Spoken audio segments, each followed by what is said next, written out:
हम देखेंगे कि कल हमने पढ़ा था कि कल कोशिका क्या होती है, तो आज हम पढ़ेंगे कि कोशिका के प्रकार क्या होते हैं और कोशिका के अध्ययन को क्या कहा जाता है। जैसा कि आपको बताया गया था कि कोशिका जीवन की सबसे छोटी इकाई होती है, यानी बॉडी का जो सबसे छोटा पार्ट होता है उसी को बोलते हैं कोशिका, यानी सबसे छोटा पार्ट।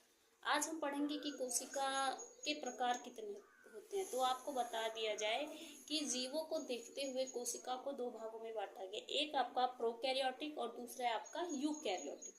प्रोकैरियोटिक और यूकैरियोटिक। प्रोकैरियोटिक में आपके वो जीव आते हैं जो जिनके अंदर केंद्रक नहीं होता, यानी न्यूक्लियस नहीं होता। जैसे आप देखेंगे कि जिनके अंदर न्यूक्लियस नहीं होता वो ज़्यादा ग्रोथ नहीं कर पाते, यानी कि उनमें आपका कोई भी कोशिका विकसित नहीं होती है, उनका जो बॉडी है वो पूर्ण विकसित नहीं हो पाता है। और यूकैरियोटिक का मतलब होता है जिसमें केंद्रक होता है और जो पूरी तरह से विकसित हो जाते हैं, जिनका शरीर चलने के लिए उनमें कई कोशिका के कई सारे अंग होते हैं। जैसे आपने सुना होगा माइटोकॉन्ड्रिया हो गया, लाइसोसोम हो गया, राइबोसोम हो गया, गोल्गी हो गया आपका। ये सारे जितने भी आपके कोशिकांग है ये कोशिका के भाग होते हैं जो अलग अलग से काम करते हैं। जैसे आपने देखा कि हम लोग हैं, हम लोग को एनर्जी चाहिए, बिना एनर्जी के हम कोई भी काम नहीं कर सकते। तो आप देखेंगे ये जो एनर्जी हमको मिलती है ये हमें मिलती है माइटोकॉन्ड्रिया से, यानी जो भी चीज़ हम खाते हैं वो हमारे बॉडी में माइटोकॉन्ड्रिया के पास जाता है, यानी पचने के बाद।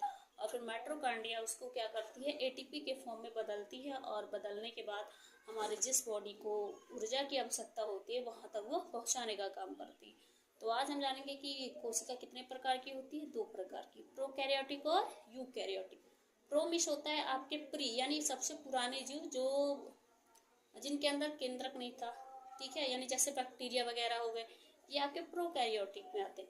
और यूकैरियोटिक में आते हैं जिनके अंदर केंद्रक होता है जो पूरी तरह से विकसित होते हैं, ठीक है। तो फिर आज हम यहीं तक जानेंगे। और हाँ, और जो कोशिका का जो अध्ययन होता है उसको बोलते हैं साइटोलॉजी। साइटो का आपके ग्रीक भाषा में शब्द होता है कोशिका, ऐसे ही इसी वजह से बन गया इसका नाम साइटोलॉजी, ठीक है। Thank you so much. Channel को मेरे सब्सक्राइब कीजिएगा, लाइक कीजिएगा। Thank you.